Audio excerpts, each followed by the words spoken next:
When the doctor told me my husband was awake, I thought it was a miracle. I remember the exact moment, because my knees actually gave out. I had to grab the edge of the nurse's station, just to stay standing. For 3 weeks, I had lived inside that hospital, sleeping in a vinyl chair, brushing my teeth in a public restroom, learning which vending machine swallowed dollar bills, and which one didn't. 3 weeks of waiting. 3 weeks of praying for any sign that he was still in there.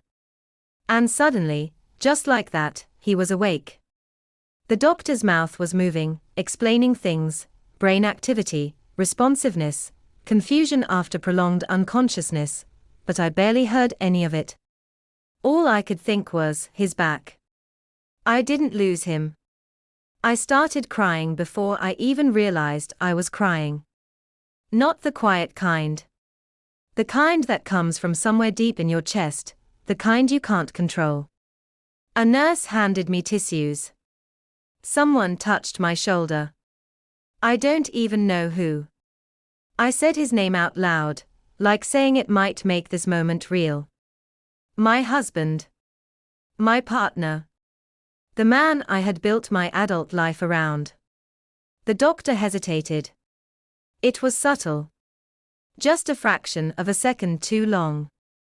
But after 3 weeks of watching every blink, every breath, every shift in expression, I had become very good at noticing small changes. He's awake, the doctor repeated, slower this time. But he's still disoriented. That didn't scare me. I was prepared for confusion. I had read every article I could find. I knew about memory gaps, about emotional shifts, about how recovery didn't happen all at once. None of that mattered. He was awake. That was enough. Then the doctor lowered his voice. There's something else you should know before you go in. My heart stuttered. Not stopped, just stumbled. He's been asking for someone. I smiled automatically. Instinctively. Like my face already knew what to do before my brain could catch up. For me? I asked.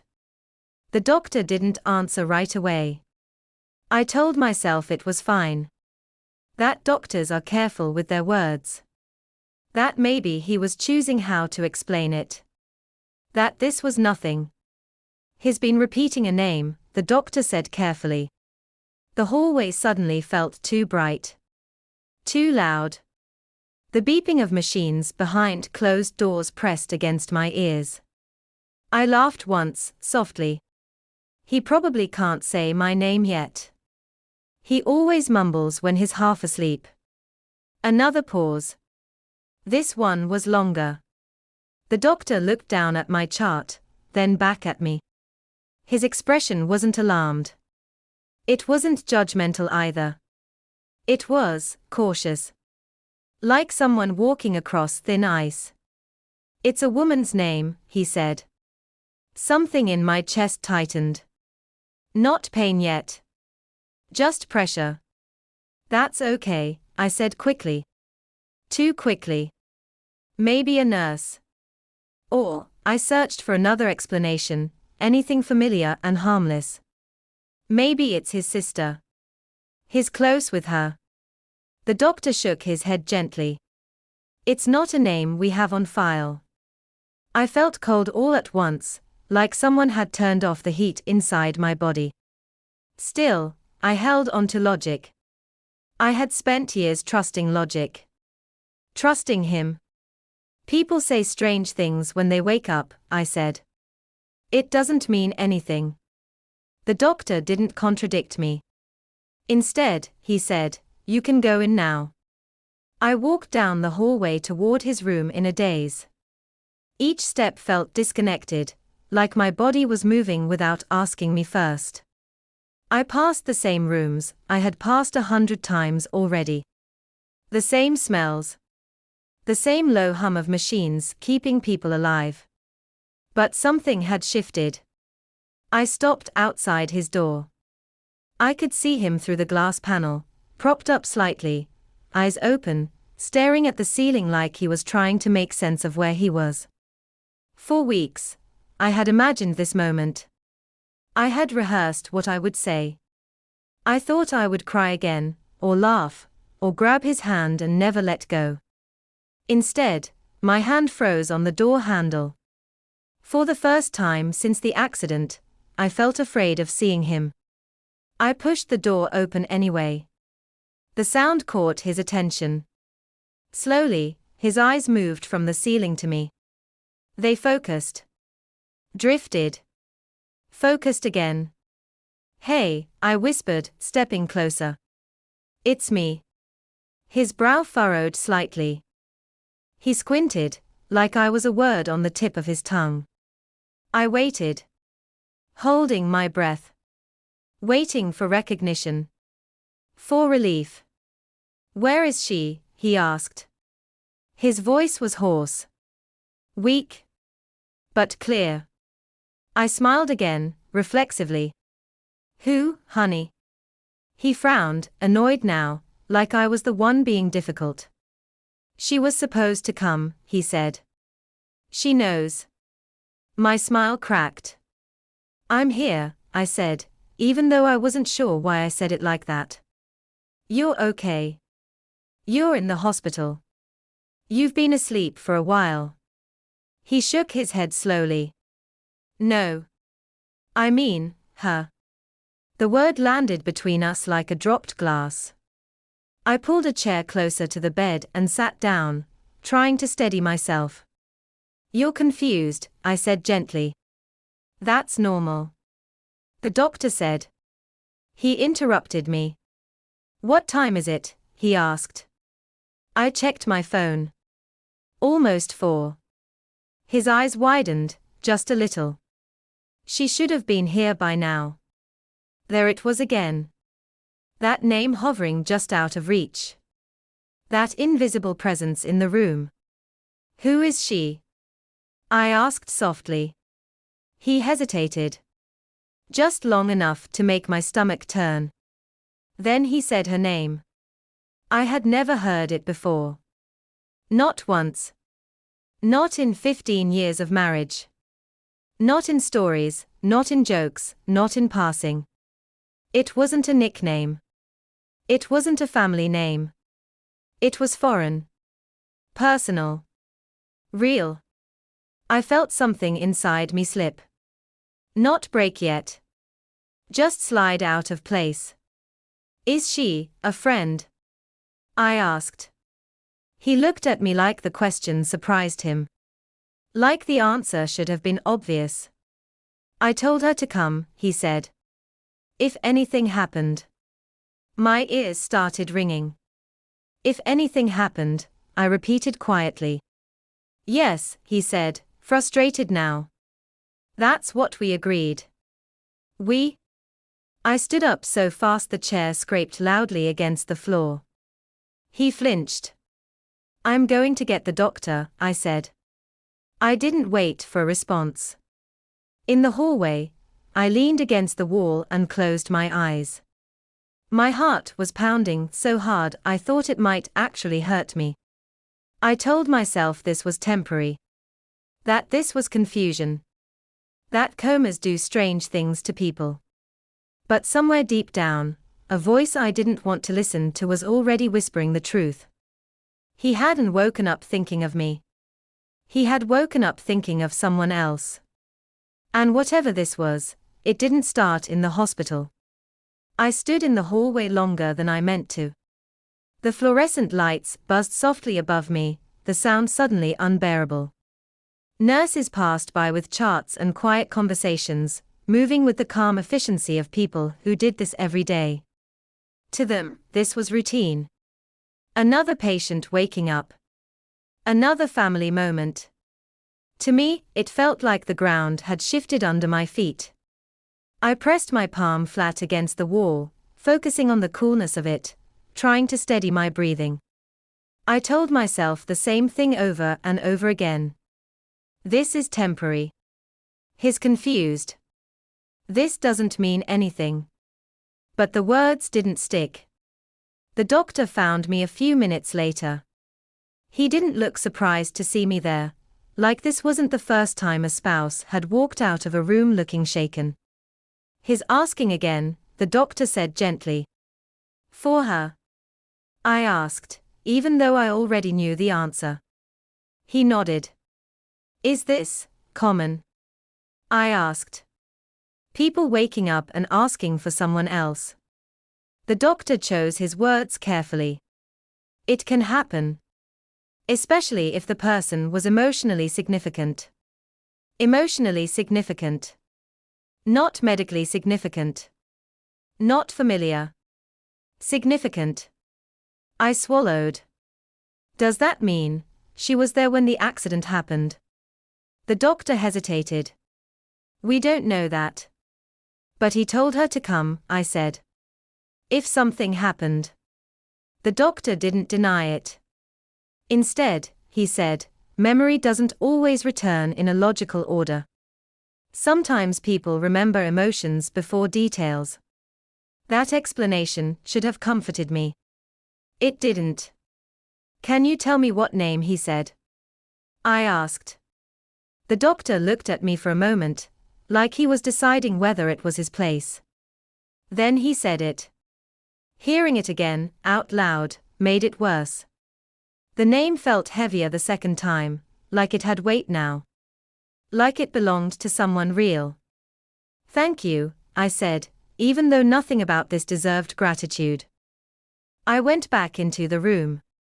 My husband was staring at the door when I entered, his eyes sharp with expectation. When he saw it was me, something flickered across his face. Disappointment. Barely there, but unmistakable. That was when it hurt. Not the name. Not the implication. That look. You okay? He asked, his voice still weak, but clearer now. I nodded. The doctor said you're doing well. He didn't respond to that. Instead, he asked, did you call her? No, I said. I didn't. He sighed, closing his eyes briefly. I need to talk to her. The words felt surreal, like I was listening to a conversation meant for someone else. You've been asleep for 3 weeks, I said slowly. Maybe we should focus on you right now. She needs to know I'm okay, he said. She was worried. I sat down again, gripping the edge of the chair so tightly my fingers ached. Why would she be more worried than your wife? He opened his eyes and looked at me. Really looked at me. For a second, I thought he might finally see what he was doing. That something would click. That he would apologize or explain, or at least look ashamed. Instead, he said, this isn't how I wanted you to find out.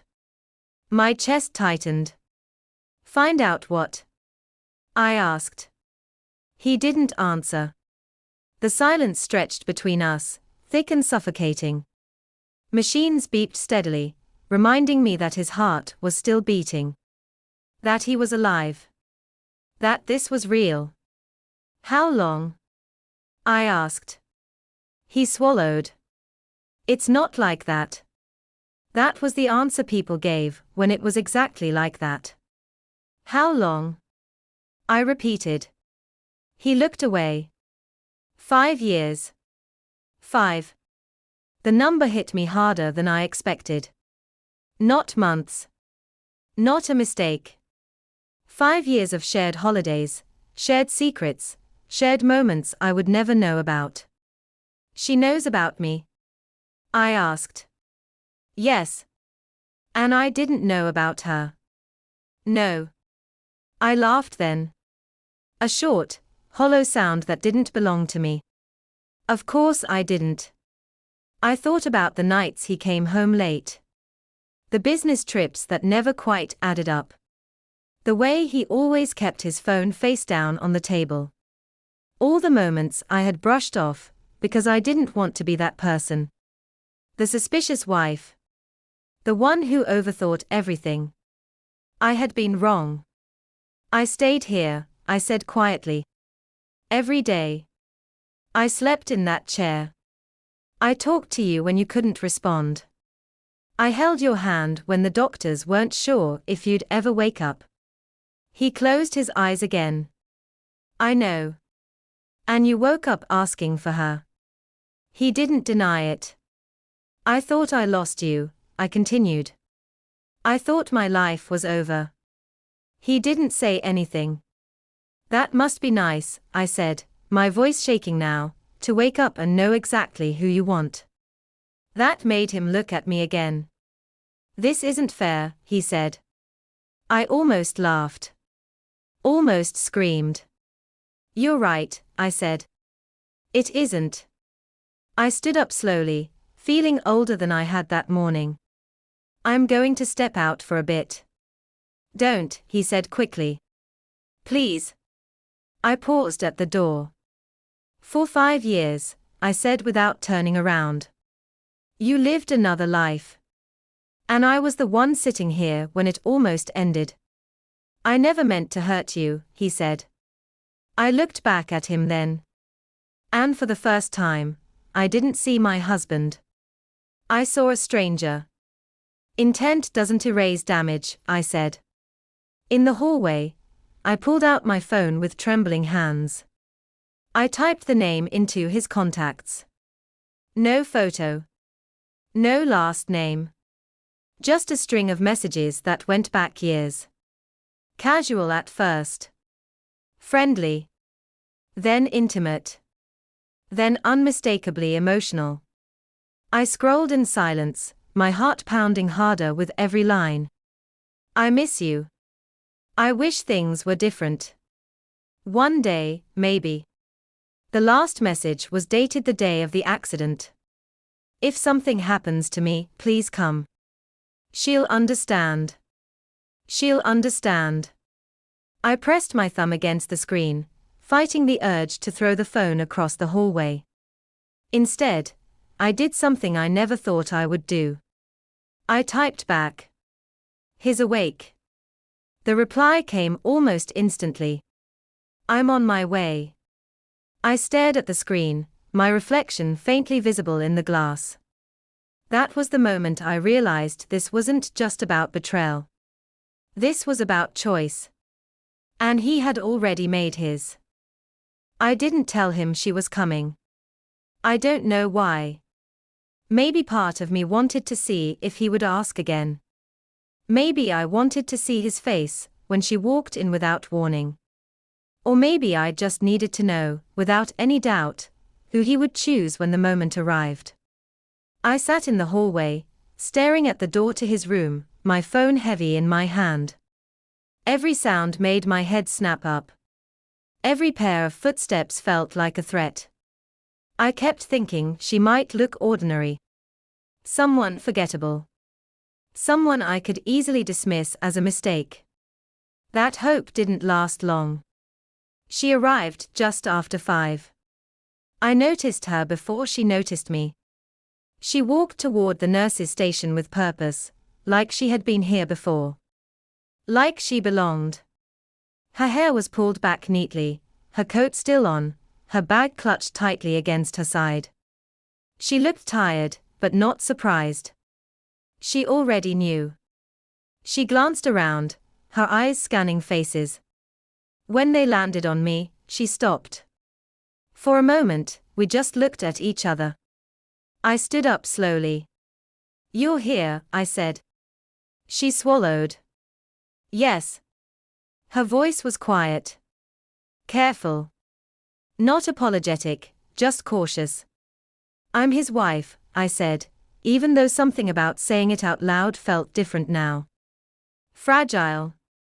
Almost defensive. I know, she replied. That hurt more than I expected.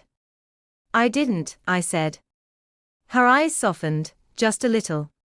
I'm sorry. Sorry. The most useless word in the language. He's been asking for you, I said. Since he woke up. She closed her eyes briefly, like she had been bracing for that. Is he okay? I nodded.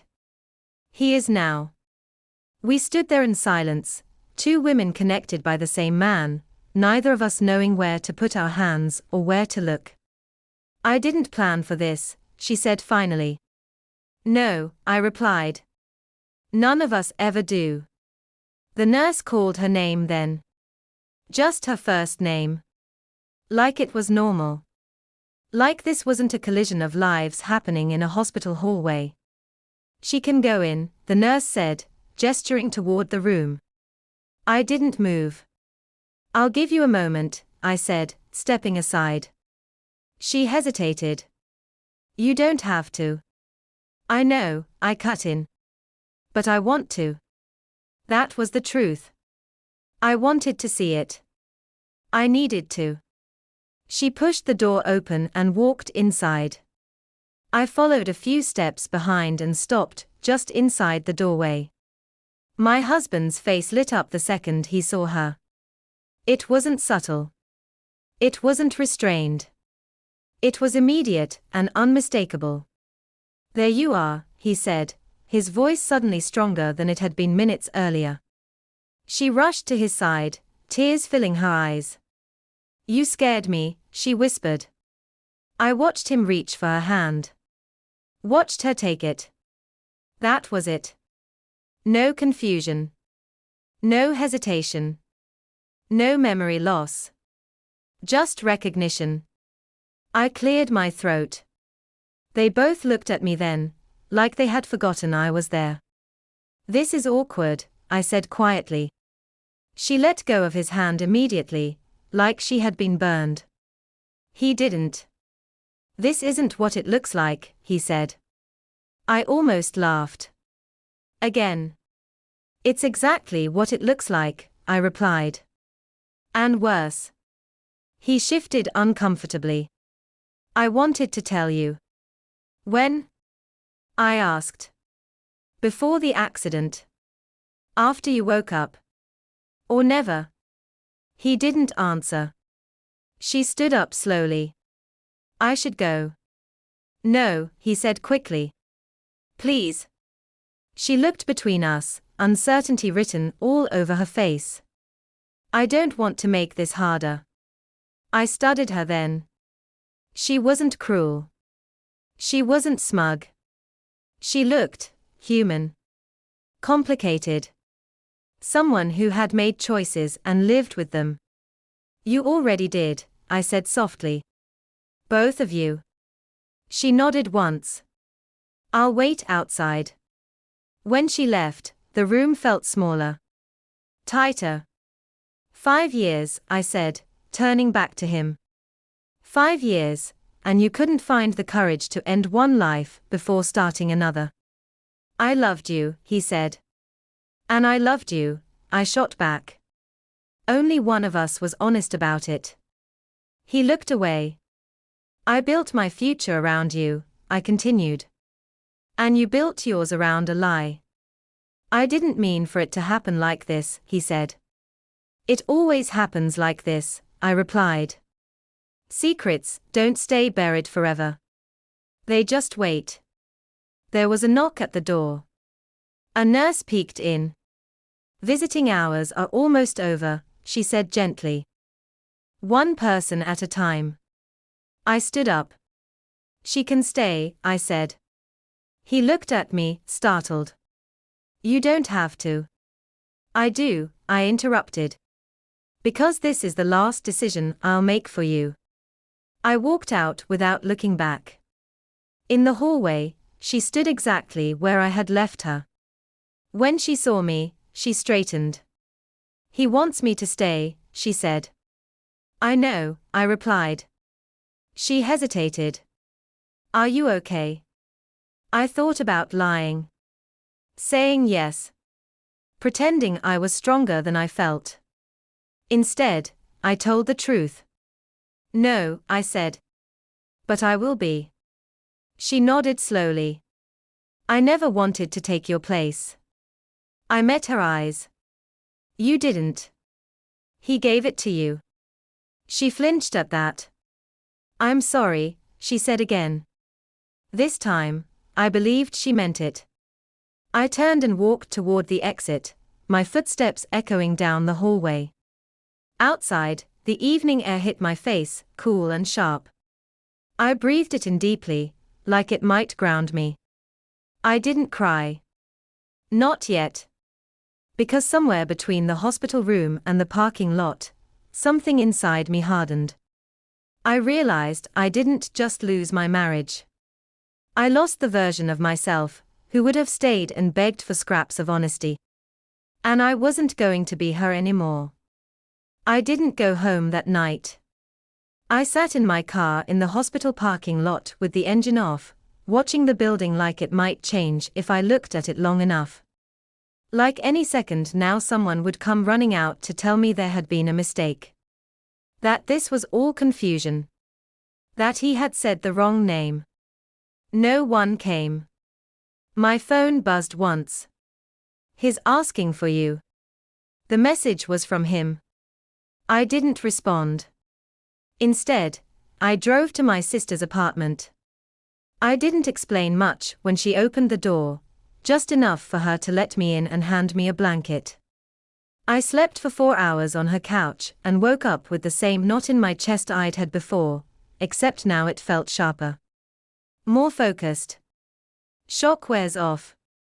That's when reality starts doing damage. The next morning, I called a lawyer. I didn't even know what I was supposed to ask at first. I just told him I needed to understand my options. My marriage. My assets. What happened if things didn't go back to normal? There was a pause on the other end of the line. Does your husband have someone else? He asked calmly. Yes, I said. How long? 5 years. Another pause. Shorter this time. Like he'd already started rearranging things in his head. Do you have access to financial documents? He asked. I thought about it. Bank statements, taxes, insurance. The practical side of our life had always been separate. He handled most of it. I trusted him to. No, I admitted. Not really. All right, he said. We'll start there. I went back to the house that afternoon. Walking through the front door felt surreal, like stepping into someone else's life. Everything looked exactly the same. His shoes by the door. The photo from our anniversary trip on the wall. The coffee mug he never washed properly sitting by the sink. A marriage frozen in time. I opened his office drawer first. That's where I found the folder. It wasn't hidden. That was the part that made my hands shake. It was right there, mixed in with utility bills and old warranties. Like he never expected me to look. Inside were documents I had never seen. Accounts I didn't recognize. A separate savings fund. A lease agreement for an apartment across town. Her address. I sat down hard in his chair, the leather creaking under my weight. My heart pounded as I flipped through page after page of a life I wasn't part of. He had been careful. Not careless. Not sloppy. Deliberate. My phone rang. It was the hospital. He's asking for you again, the nurse said gently. He's more alert today. I can't come, I said. There was silence on the line. Would you like us to let someone else know? Yes, I said. She's already there. I hung up and kept reading. Insurance policies. Beneficiaries. Her name appeared more than once. Mine did too, but not everywhere. I felt something settle in my stomach. Not panic. Not grief. Resolve. That evening, I met the lawyer in person. I laid everything out on his desk. Every paper. Every message I had found. The 5 years. The hospital. He listened without interrupting. When I finished, he leaned back in his chair. You did the right thing coming now. Am I protected? I asked. Legally. He exhaled. That depends on what you want. I want to make sure I don't lose everything, because he decided to live 2 lives. He nodded. Then we move quickly. The word quickly mattered. I authorized him to freeze joint accounts, to document assets, to prepare for the possibility that reconciliation wasn't coming. Because deep down, I already knew it wasn't. That night, my husband called. I stared at his name on the screen until it stopped ringing. Then I turned the phone off.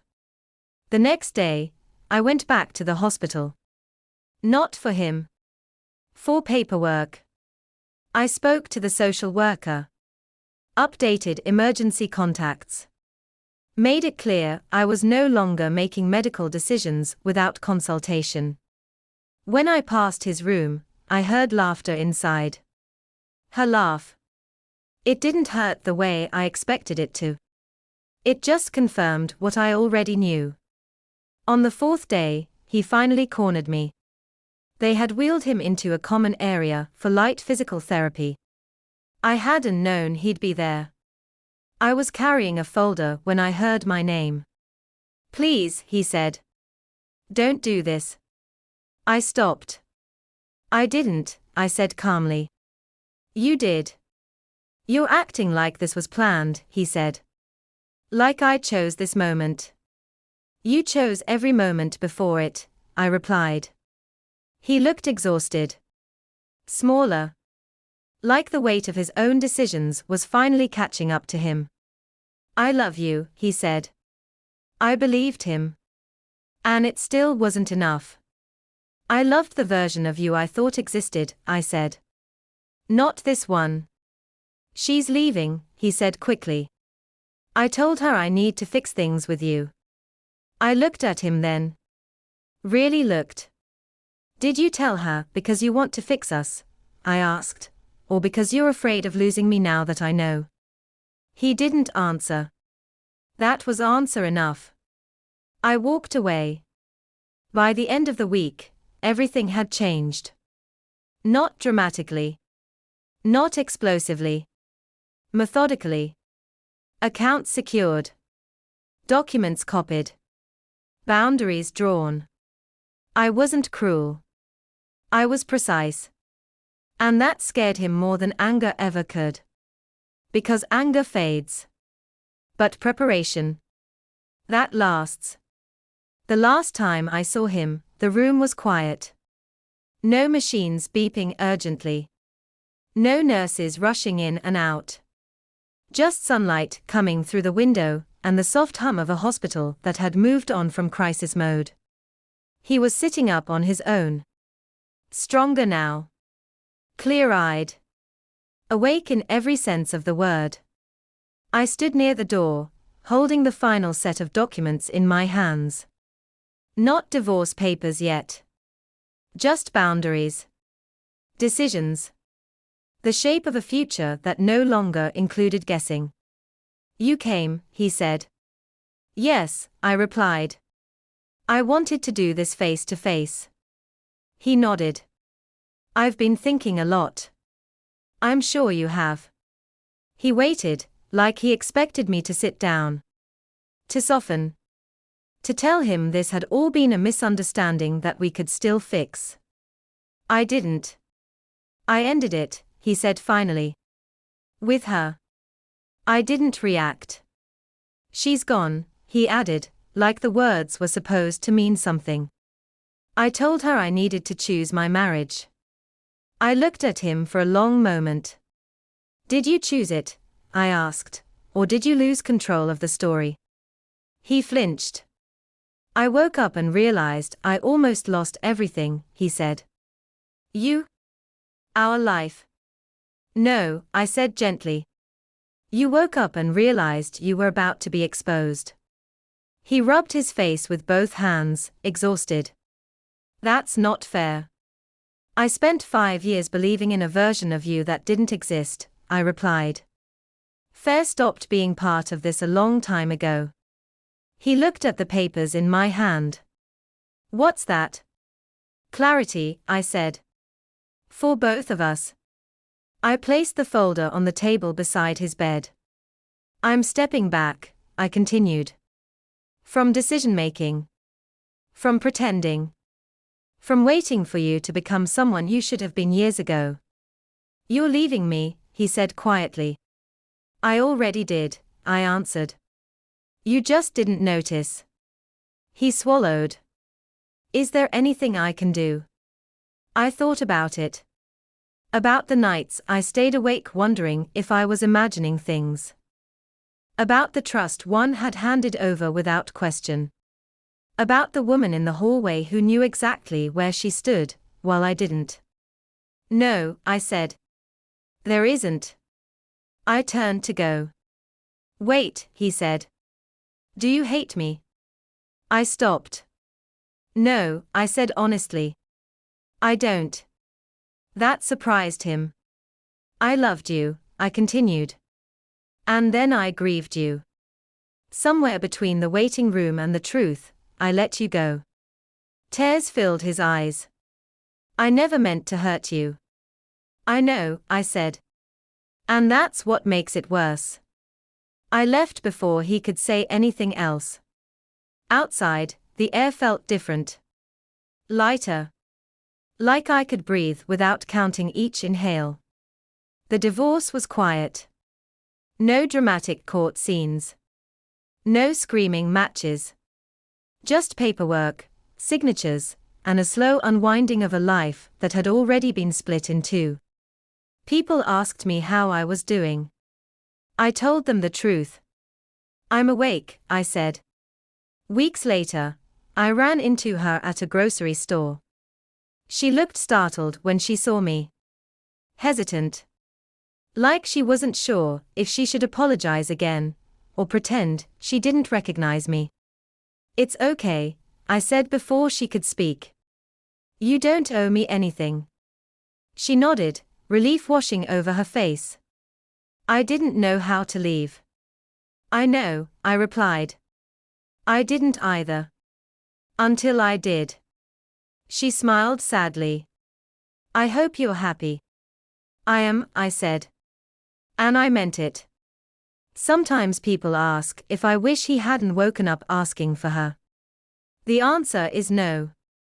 Because if he hadn't, I might still be sitting in that hospital room, holding on to a version of love that only existed in my head. The truth didn't arrive gently. But it arrived in time. And that made all the difference.